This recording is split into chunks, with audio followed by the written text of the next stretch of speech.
Reece wakes up with Trinity in his arms, but a pressing business trip calls him away. He promises her a proper vacation soon, but her brother, Noah, erupts with anger, accusing Reece of playing with Trinity's heart. Driven to defend himself, Reece finally confesses his love for Trinity, leaving Noah stunned. With Noah deeply skeptical and Reece's confession still hanging in the air, will Trinity believe him? Can Reece navigate this turbulent period, mend his friendship with Noah, and prove to Trinity that he's finally ready to be the man she deserves? Trinity winced.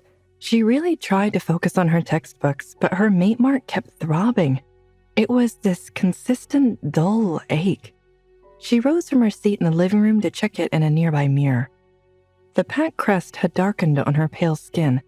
The cloudy, unfinished area that surrounded her mark was lighter than usual, too. "It's changing," she whispered to herself. It didn't make any sense. What was different now than 3 months ago?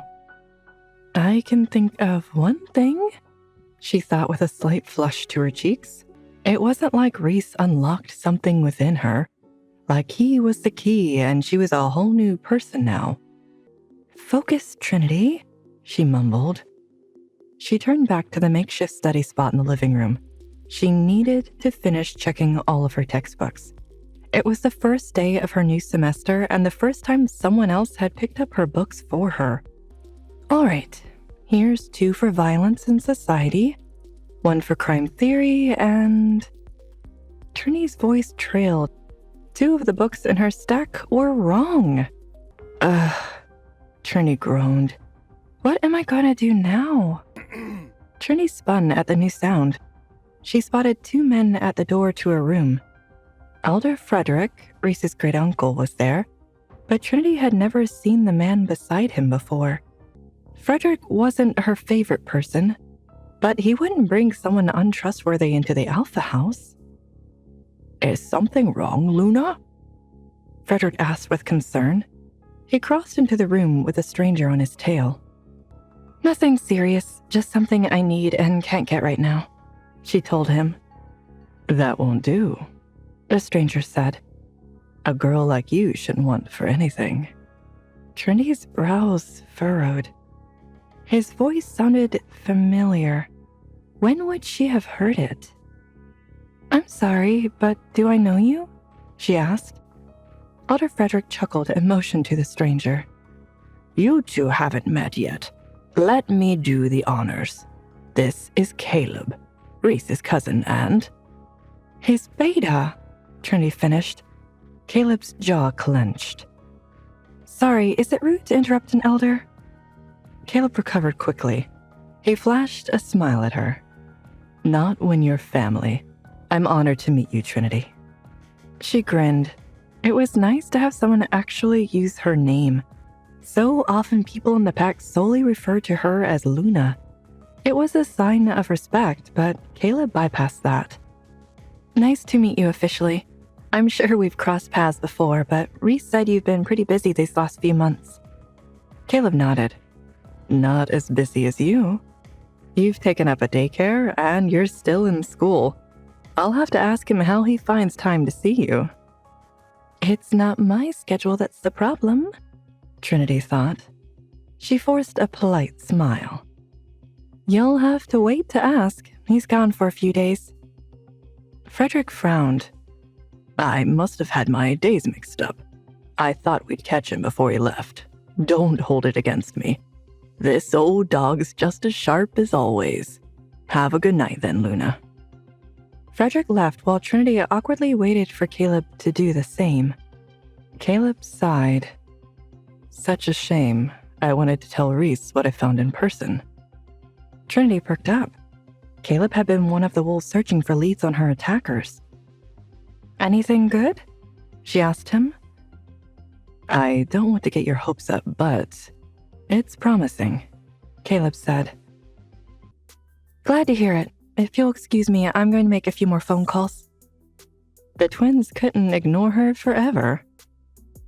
"What is it you're missing?" Caleb asked. "It must be important if you're calling about it." "I'm just missing a couple books for my college courses. They start today, and I don't want to fall too far behind in the first week. You fought so hard to be here for them, too, Caleb said. He shook his head. You can't lose track now. Would you like me to get them for you? All right, just this once. My guards would normally do something like this, but it's an off night for them.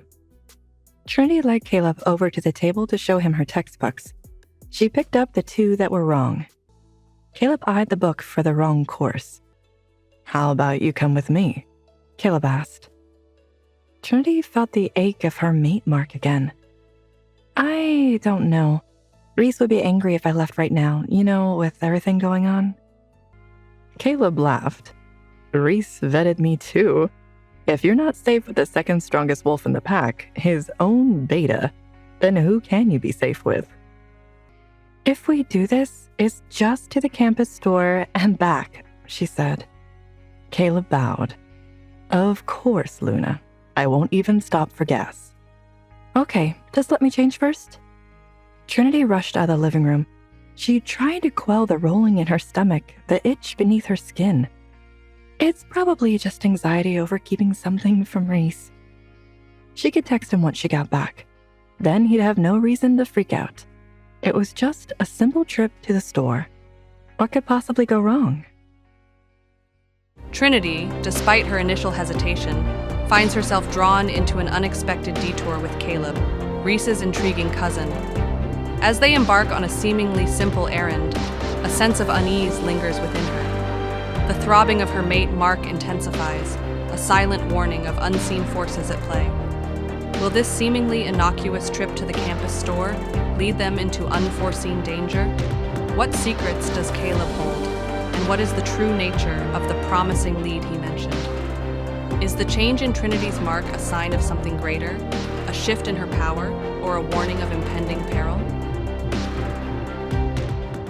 Hey, I am Trinity. Want to know what happens next? Then click the link in the description below and download the Pocket FM app and listen to the exciting episodes of Chosen by Fate, Rejected by the Alpha,